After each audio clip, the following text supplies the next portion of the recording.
Hello welcome dear students, कैसे हैं आप सभी लोग। चलिए ठीक है, तो आज की प्लेलिस्ट में हम डिस्कस करेंगे वेक्टर के बारे में। वेक्टर पढ़ने से पहले आप लोगों को कुछ चीजें आनी चाहिए, जैसे स्केलर क्या होता है और वेक्टर क्या होता है। तो सबसे पहले हम बेसिक डिफरेंस इनमें समझते हैं कि स्केलर और वेक्टर में किस तरह से आप इनको आइडेंटिफाई कर सकते हो। तो आप हेडिंग डालिए वेक्टर, फर्स्ट हेडिंग डालिए इंट्रोडक्शन।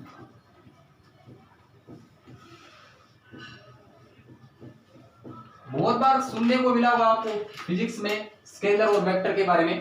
तो स्केलर क्वांटिटी और वेक्टर क्वांटिटी, ठीक है। तो सबसे पहले फर्स्ट हेडिंग डालिए स्केलर। अब स्केलर क्या होता है?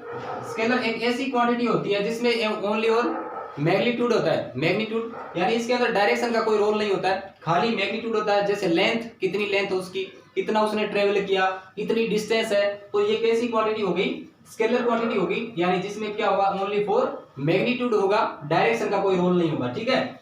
तो इसको किस तरह से डिफाइन किया जा सकता है? जैसे ए क्वांटिटी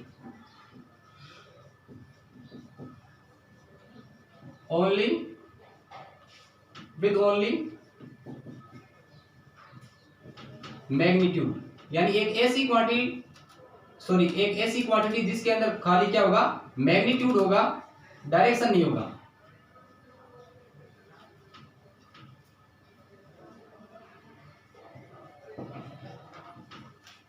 ठीक है। उसके बाद में वेक्टर क्वांटिटी के बारे में डिस्कस करते हैं। वेक्टर क्वांटिटी एक ऐसी क्वांटिटी है जिसके अंदर क्या होगा? डायरेक्शन और मैग्नीट्यूड दोनों होंगे। तो वेक्टर क्वांटिटी में क्या लिख सकते हो आप? A quantity with magnitude and direction. तो ए क्वांटिटी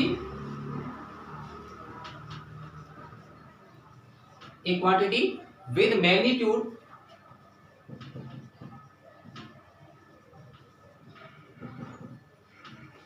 एंड डायरेक्शन, यानी एक ऐसी क्वांटिटी जिसके अंदर क्या होगा? मैग्नीट्यूड एंड डायरेक्शन दोनों होंगे, उसको क्या बोलोगे? Vector quantity. और एक ऐसी क्वांटिटी जिसमें क्या होगा? ओनली फॉर मैग्नीट्यूड होगा, उसको क्या बोलोगे आप? स्केलर क्वांटिटी, ठीक है। तो ये इनमें बेसिक डिफरेंस हो गया। तो क्या सर हर ऐसी क्वांटिटी को वेक्टर क्वांटिटी बोलेंगे जिसमें मैग्नीट्यूड एंड डायरेक्शन हो? ऐसा कोई जरूरी नहीं है। जैसे लेटर से आपके पास मान लीजिए ये एंगल था, थीटा एंगल था, ठीक है। ये क्या है? थीटा एंगल है। अब मैं आपसे ये बोलूं कि ये इस डायरेक्शन में, आपको पता है कि एक्स की ये पॉजिटिव डायरेक्शन में जा रहा है एंगल, तो इसमें आप बोलोगे सर यहाँ तो मान लीजिए इसका एंगल अगर थीटा ये 30 डिग्री है, तो आप बोलोगे सर यहाँ तो मैग्नीट्यूड है और डायरेक्शन भी है। इसमें डायरेक्शन भी दे रखी है कि ये इस डायरेक्शन में जा रहा है, ठीक है। ये आपको डायरेक्शन शो कर रही है, तो आप बोलोगे सर इसमें तो डायरेक्शन भी है। तो क्या सर हर एक ऐसी क्वांटिटी को वेक्टर बोलेंगे क्या जिसमें मैग्नीट्यूड एंड डायरेक्शन हो? ऐसा कोई जरूरी है क्या? ये इनमें बेसिक डिफरेंस होता है। ऐसा जरूरी नहीं है कि जिसमें मैग्नीट्यूड और डायरेक्शन होते हुए भी वो वेक्टर क्वांटिटी हो। तो सर वेक्टर क्वांटिटी को फिर किस तरह से हम आइडेंटिफाई करेंगे?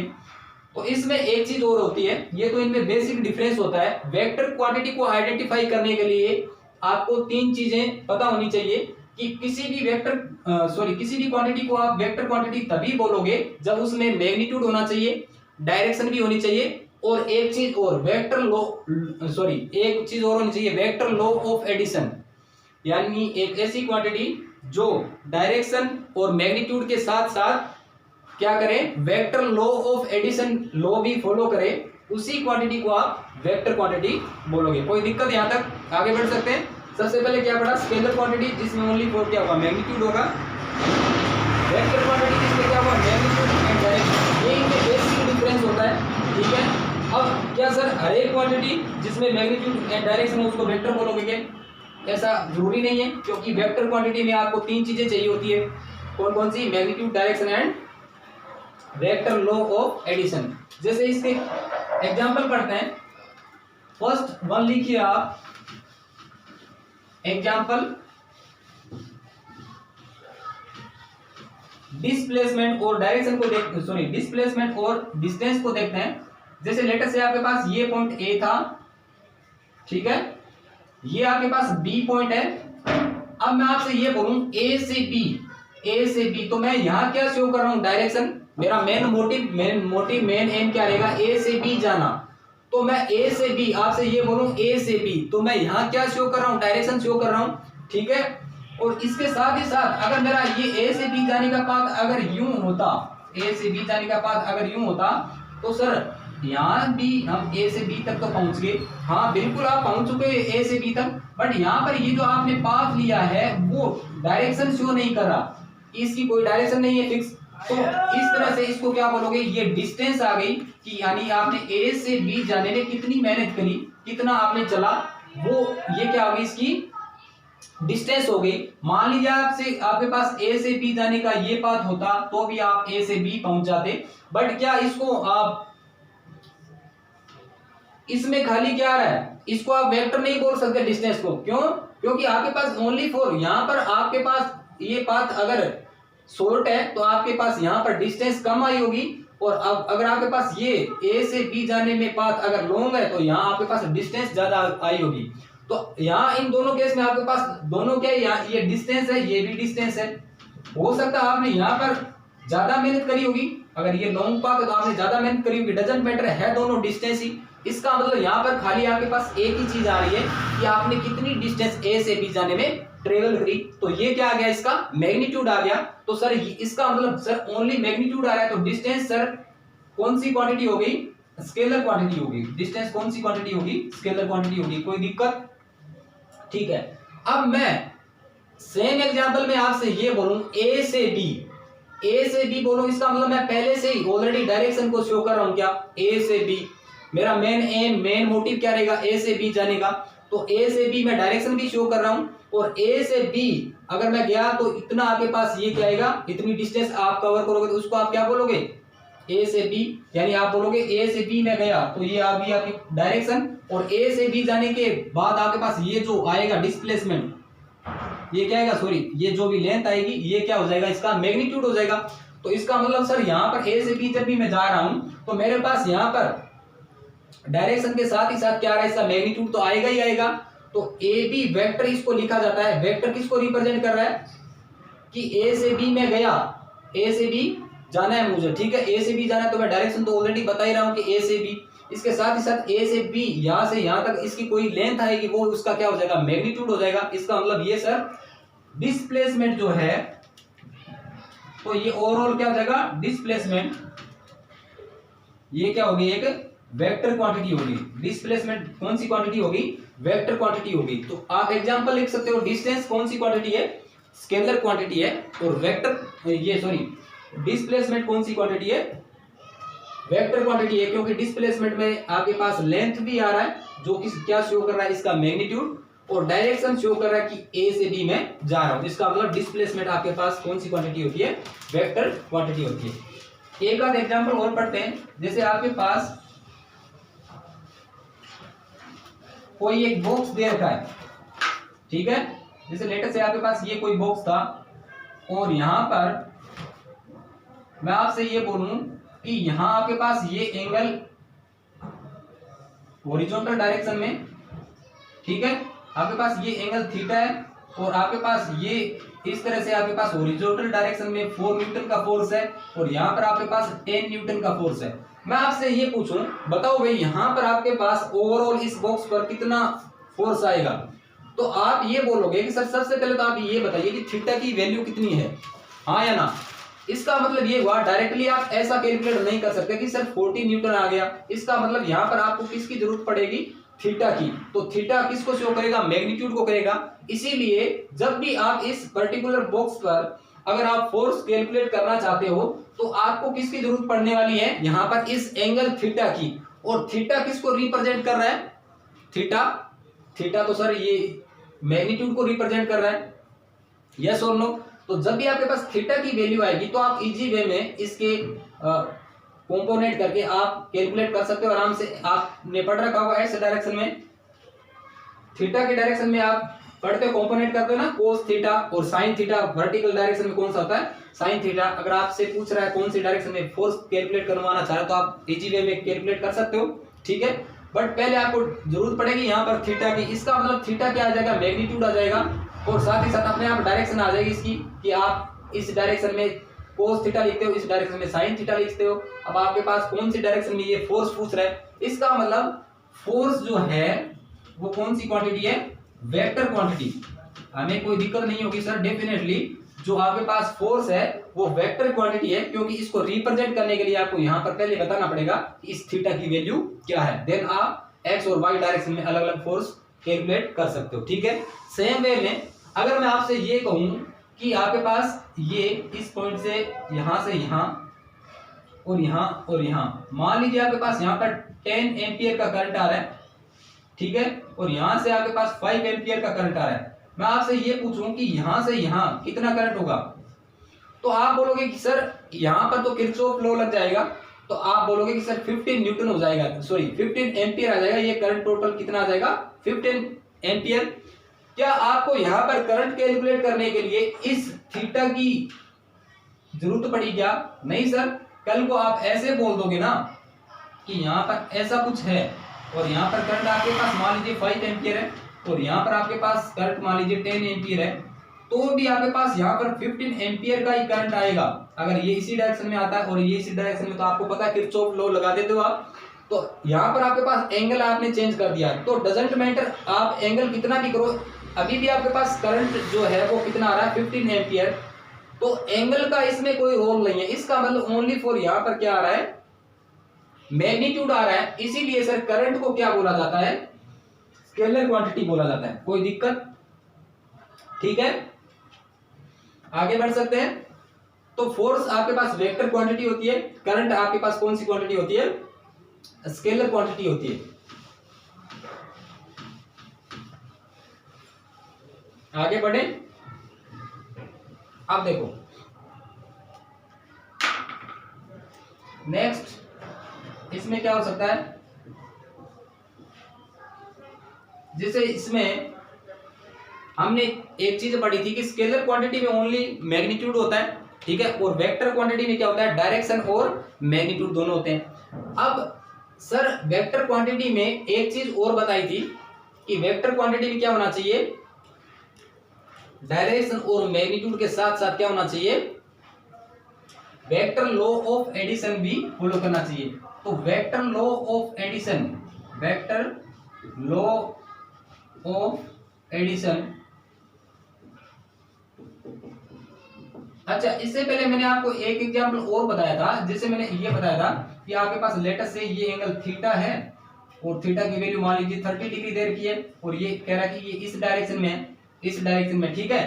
तो आप बोलो सर यहां पर तो मैग्नीट्यूड भी आ रहा है, मैग्नीट्यूड भी आ रहा है, ठीक है, और इसकी डायरेक्शन भी आ रही है कि ये सर एंटी क्लॉकवाइज डायरेक्शन में, ठीक है। तो सर ये थीटा आपके पास जो एंगल होता है, एंगल फिर वेक्टर क्वांटिटी क्यों नहीं है? अभी तो आप ये बोल रहे थे कि वेक्टर क्वांटिटी के लिए आपको दो ही चीजें चाहिए, मैग्नीट्यूड और डायरेक्शन। ये इसलिए नहीं होता है क्योंकि मैग्नीट्यूड और डायरेक्शन के साथ साथ इसमें एक चीज और होनी चाहिए, वेक्टर लॉ ऑफ एडिशन, ठीक है। वो जनरल आइडेंटिफिकेशन होता है कि जब भी आपके पास आइडेंटिफाई करना हो आपको स्केलर और वेक्टर को, तो इसे ऐसे समझाया जाता है कि मैग्नीट्यूड और डायरेक्शन हो तो वेक्टर बोला जाता है और मैग्नीट्यूड ओनली हो तो उसको क्या बोला जाता है, स्केलर। बट साथ ही साथ वेक्टर होने के लिए वेक्टर लॉ ऑफ एडिशन भी वो फॉलो करना चाहिए। तो यहां पर आपने कभी नहीं देखा होगा थीटा के ऊपर ऐसे वेक्टर, नहीं देखा, क्योंकि एंगल जो भी है वो वेक्टर क्वांटिटी नहीं होती है, क्योंकि ये vector law of addition follow नहीं करता है। तो वही हेडिंग डालिए आप, वेक्टर लॉ ऑफ एडिशन। इसमें फर्स्ट हेडिंग डालिए ट्राइंगल लॉ, फर्स्ट हेडिंग डालिए triangle law.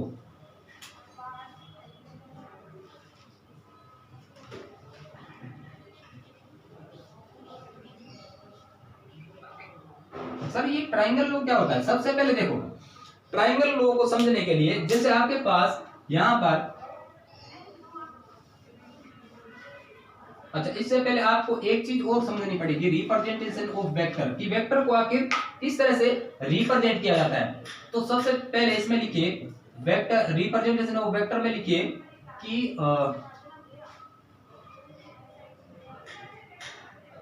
Vector represented by directed line.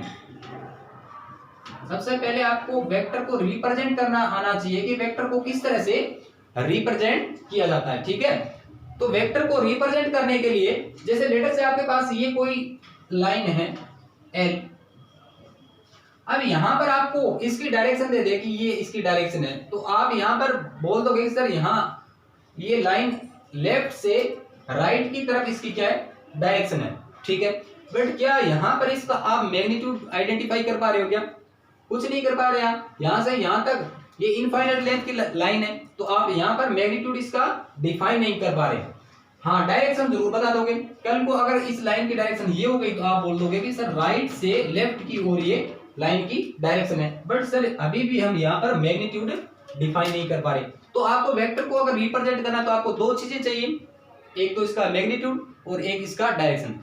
एक हम इसमें क्या काम करते हैं कि मैंने इसमें छोटा सा लाइन सेगमेंट क्रिएट कर लिया यहां से यहां तक, ये लेटर से आपके पास ये पॉइंट बी ए है, ये पॉइंट बी है, ठीक है।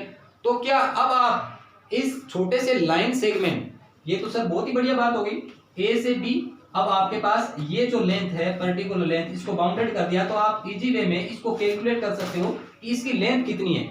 इसके साथ ही साथ आपके पास इसकी डायरेक्शन भी आ गई, ये आ गई डायरेक्शन, तो अब उसको आप वेक्टर बोल सकते हो, ठीक है। तो आप क्या बोलोगे? A B vector. A B vector क्यों बोलोगे? क्योंकि ए से बी जब आपके पास आया तो आपके पास यहां से यहां ये क्या आ गया, इसका मैग्नीट्यूड आ गया, कितनी लेंथ आई वो क्या आ गया, इसका मैग्नीट्यूड आ गया। तो जो लेंथ आई वो क्या होगा, इसका मैग्नीट्यूड होगा। और डायरेक्शन भी हो गई, ये वाली डायरेक्शन हो गई, इसका मतलब ए बी वेक्टर आ गया, ये ए बी इसका मैग्नीट्यूड। और ये वेक्टर क्यों किया? क्योंकि ये इस साइड में शो कर रखा है इसको, तो यहां से आपके पास मैग्नीट्यूड भी आएगा। ये इसकी लेंथ कितनी, इस छोटे से लाइन सेगमेंट की लेंथ कितनी है वो इसका मैग्नीट्यूड आ गया। और ये इस डायरेक्शन में इसके लिए इस पे लगा दिया वेक्टर, ए बी वेक्टर आ गया। जनरल वे में वेक्टर को स्मॉल लेटर से रिप्रेजेंट किया जाता है, तो इस केस में मैंने इसको अगर ए वेक्टर माना, क्या माना मैंने? ए वेक्टर। तो आपके पास जो ए बी वेक्टर है वो क्या आ गया?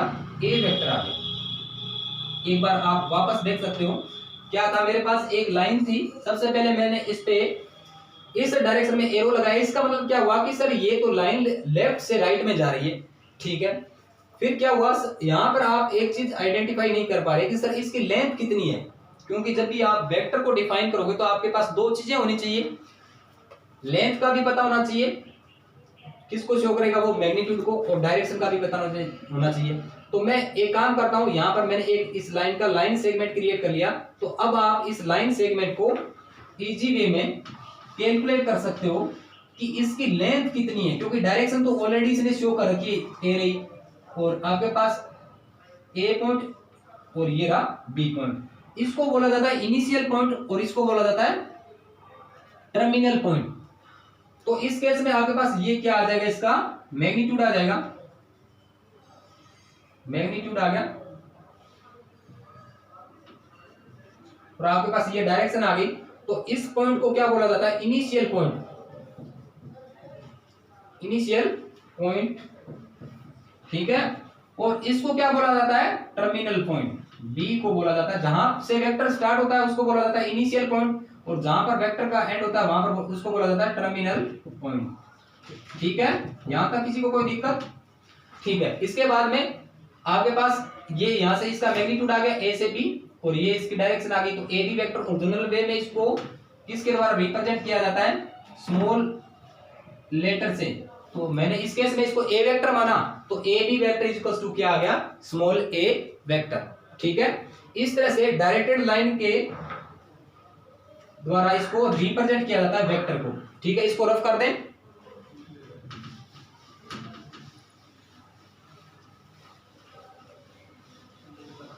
अब इसमें हेडिंग डालिए वेक्टर लॉ ऑफ एडिशन, ठीक है, वेक्टर लॉ ऑफ एडिशन।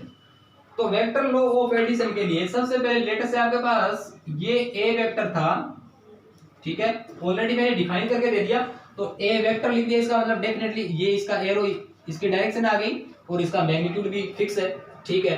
और यहां पर रैंडमली मैंने ऐसे बी वेक्टर बनाया, ये रहा बी वेक्टर।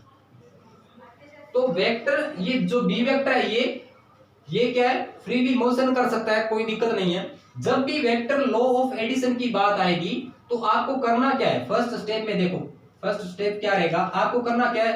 फर्स्ट वेक्टर को यहां पर लिखना है, जैसे ये ए वेक्टर लिखा मैंने, ठीक है। फिर आपको क्या करना है, इस बी वेक्टर को वहां रखना है जहां पर ए वेक्टर का एंड होता है। तो आप बोलोगे सर ए वेक्टर का एंड तो यहां पर होता है, इसका मतलब ये हुआ कि सर यहां पर मैं बी वेक्टर को रख सकता हूं, तब जाकर के इसको आप ऐड कर सकते हो। वेक्टर को आप ऐड करने के लिए आपको क्या करना है, एक वेक्टर का जहां पर एंड होता है वहां पर आप दूसरे वेक्टर को पूरे के पूरे को उठा के ऊपर रखो, कहां पर, जहां पर उसका एंड हो रहा है। ये ए वेक्टर रहा, बी वेक्टर फ्रीली मोशन कर सकता है, मैंने बी को उठा के यहां पर रख दिया, तो ये आ गया आपके पास बी वेक्टर। तो इसका जो रिजल्टेंट है वो कितना आएगा, यहां से यहां, इसका रिजल्टेंट ये आएगा, ये आएगा ए वेक्टर और प्लस में बी वेक्टर। सर ये तो बात समझ ही नहीं है, a vector plus B vector क्यों आ गया इसका एडिशन। इसके लिए देखो, जैसे आपके पास ये एक ट्राइंगल था, ठीक है, लेट अस सी ये ए है, ये पॉइंट बी है और ये पॉइंट सी है। तो डिस्प्लेसमेंट एक्चुअल में क्या होता है, यहां से मैं अगर ये मान लीजिए इस तरह से दे रखा है, तो मैं इसको ऐसे बोलूं कि मैं ए से बी गया, ठीक है, और फिर मैं बी से सी गया और फिर मैं सी से ए आया, तो ओवरऑल डिस्प्लेसमेंट मैंने कितना किया। बोले सर ओवरऑल डिस्प्लेसमेंट तो आपने जहां से स्टार्ट किया वहां से आप वापस आ गए। इसका मतलब ये हुआ कि सर एक बात समझ आ गई यहां से कि ए बी और ए बी से आप बी सी यहां गए, बी से सी पॉइंट तक, और फिर सी से ए आए, सी से ए, तो आपने जहां से शुरू किया था, स्टार्ट किया था, वहीं पर आप वापस आ गए। इसका मतलब डिस्प्लेसमेंट तो इस केस में जीरो है क्या, यस और नो। इस केस में डिस्प्लेसमेंट क्या हो गया, जीरो हो गया, क्योंकि ए से बी गया मैं, बी से सी आया, देन सी से ए आया, इसका मतलब डिस्प्लेसमेंट यहां पर कितना हो गया, जीरो हो गया। ठीक है, अब एक बात बताओ, यहां से मैं ऐसा लिख सकता हूं क्या, ए बी और प्लस में बी सी, ठीक है, ए बी प्लस में बी सी, ठीक है, और आगे आपके पास ये मैं अगर सी ए को इस साइड लेके आऊं तो आपके पास ऐसा हो गया सी ए। अगर इसको वेक्टर फॉर्मेट में लिखना चाहूं तो चूंकि ये डिस्प्लेसमेंट की बात हो रही है, इसका मतलब इसको आप वेक्टर फॉर्मेट में भी लिख सकते हो, क्योंकि डिस्प्लेसमेंट यहां पर कितना आएगा, ओवरऑल जीरो आएगा, और डिस्प्लेसमेंट एक वेक्टर क्वांटिटी है, तो जाहिर सी बात है आप उन पे वेक्टर लगा सकते हो, क्योंकि डिस्प्लेसमेंट में क्या होता है, डायरेक्शन और मैग्नीट्यूड दोनों होते हैं। तो आपके पास ऐसा कुछ आएगा क्या, तो सर ए बी वेक्टर है, ए बी वेक्टर और प्लस में B C vector is equals to C A vector, वो भी माइनस का, तो सी ए वेक्टर सी ए, क्या मैं इसको ए सी लिख सकता हूं, डायरेक्शन का ही तो फर्क पड़ेगा, सी ए, सी से ए का मतलब सी पॉइंट से आप ए पॉइंट की ओर आए, और इसको मैं ए सी लिखूं तो ए से सी की ओर गए। सेम वे में यहां पर आप इसकी वैल्यू पुट करके देखिए, ए बी वेक्टर, लेटर से इसको मैंने ए नाम दिया, इसको मैंने बी नाम दिया और इसको मैंने सी नाम दिया, तो आपके पास यही रिजल्ट आएगा क्या, देखो ए बी वेक्टर की वैल्यू कितनी है, ए वेक्टर है, बी सी, बी से सी में गया तो कितनी है मेरे पास वैल्यू, बी वेक्टर है, और ए सी वेक्टर, ए से सी, ए से सी वेक्टर आपको कैलकुलेट करना मान लीजिए इस केस में, तो इसका रिजल्टेंट कितना आ रहा है, ए वेक्टर प्लस में बी वेक्टर। ठीक है, तो जब भी आपके पास वेक्टर एडिशन की बात आएगी, वेक्टर लॉ ऑफ एडिशन की, तो फर्स्ट वेक्टर जहां पर फर्स्ट वेक्टर का एंड होता है वहां पर आपको सेकंड वाला वेक्टर पूरा उठा के रखना है। ठीक है, देन आप यहां पर इस एग्जांपल से बात समझ सकते हो कि जहां से मैंने स्टार्ट किया था वहीं पर वापस आ गया, तो इस केस में डिस्प्लेसमेंट जीरो हो गया। माइनस सी ए का मतलब सी से ए में आया, ए से सी करूंगा तो डायरेक्शन क्या हो जाएगी, ए से सी हो जाएगी, इसका मतलब ये पॉजिटिव हो जाएगा। अरे माइनस किसको शो कर रहा है, यहाँ पर डायरेक्शन को शो कर रहा है। ठीक है, तो ए सी हो गया। मान लीजिए आपको यहाँ पर ए सी कैलकुलेट करना था ना, आप ए से बी गए और बी से सी गए, तो आपको यही कंफ्यूजन हो रहा था कि सर ए वेक्टर प्लस बी वेक्टर क्यों आ गया। तो आप देख सकते हो यहाँ पर ए सी वेक्टर जो है, ए सी वेक्टर, इसका मतलब रिजल्टेंट ध्यान रखना, इसका ए से सी गए आप तो आपके पास जो एरो का साइन है वो यहाँ पर आएगा, ए से सी एरो का साइन यहाँ पर आएगा। तो आपके पास ए सी वेक्टर की वैल्यू कितनी आ गई, ए वेक्टर प्लस में बी वेक्टर। ठीक है, इसको बोला जाता है vector law of addition, vector law of addition. ठीक है, सेम केस में सब्सट्रैक्शन देखते हैं कि वेक्टर को सब्ट्रैक्ट कैसे किया जाता है। तो अब देखो, इसी को आगे बढ़ाते हैं। मैंने क्या बोला था आपको, ए वेक्टर था और ये आपके पास बी वेक्टर था ना, ये क्या था आपके पास, बी वेक्टर था। ठीक है, तो हमने एडिशन में तो सीख लिया कि सर ये ए वेक्टर रहा और बी वेक्टर के लिए आपने इसको यहाँ पे उठा के रखा और आपके पास रिजल्टेंट इसका इस साइड आएगा ए वेक्टर और प्लस में बी वेक्टर और ये रहा आपके पास बी वेक्टर। अब आपको करना क्या है, अब मैं ये तो एडिशन की बात आ गई, अब इसमें सेकंड क्या आ गया, सब्ट्रैक्शन। तो सब्ट्रैक्शन में आप क्या करोगे, सबसे पहले ऐसा कुछ आएगा कि आपके पास ए वेक्टर माइनस बी वेक्टर, तो आप इसको ये बोल सकते हो ए में आप नेगेटिव बी वेक्टर ऐड कर रहे हो, इसको आप क्या बोल सकते हो, नेगेटिव वेक्टर का एडिशन, यस और नो, अपोजिट वेक्टर का एडिशन आप बोल सकते हो।